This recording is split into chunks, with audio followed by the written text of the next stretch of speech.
Despite the memorandum, Sweden continues to be a heaven for FETÖ members. They think that if they go there, they will not be returned. And the PKK-YPG terror group is continuing its activities of financing, propaganda and recruitment.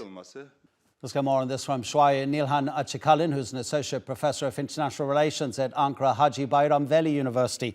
Thank you so much, Suay, for your time.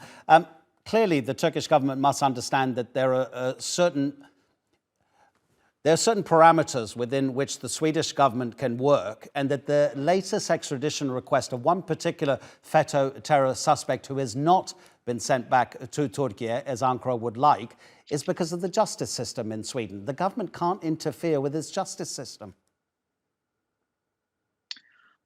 Yes, unfortunately, last week the Sweden decided not to send this name to Turkey, but our president Recep Tayyip Erdogan clearly mentioned that there are extradition lists that Turkey mentioned when the first trilateral agreement was signed in the summertime. So Turkey was insistent on the extradition list.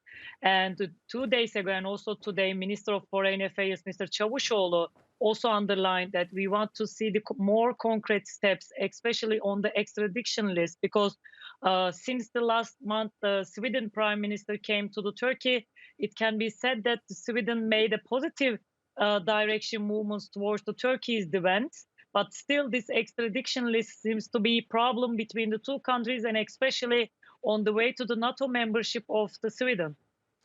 Do you think that this is a way that Turkey can make the whole of Europe, not just Sweden and Finland, understand what those terror groups that want to do harm on Turkish soil, how important that is an issue, not just for Turkey, but also for European countries? We have seen over the years many European countries allow PKK supporters to stage demonstrations, to wave PKK flags.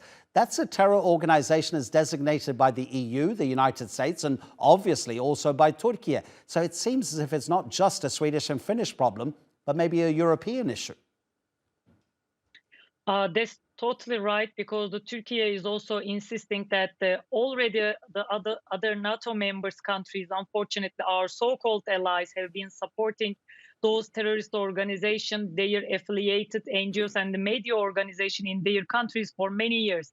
Maybe we could say that the Turkey's position and the Turkey's fighting against terrorism has been conducted both in the field, but also in a diplomatic manner, as we see in the NATO's and the Finland, Sweden and the Finland NATO's membership process. But also these diplomatic motivations of Turkey shows that Turkey never allows other countries or also already so-called allies of Turkey the position against the Turkey's security. And also Turkey underlined that allowing these terrorist organizations in your country will turn to your own security problem in soon. Do you think that there's a possibility Turkey will never give Sweden and Finland the green light to join NATO? The issue here is that every single existing member of the military alliance has to agree to a new member joining. In the diplomacy, there is no never, Nawaz, so we will see how it will be going on, because especially in the last visit of the Stoltenberg, they emphasized the end of the year, but it seems that there will be mutual visits also in the beginning of the January and the mid of January between the Turkey and Sweden. So we will see how this diplomatic process will ongoing on, but the Turkey's demand has been so clear since the trilateral memorandum was signed.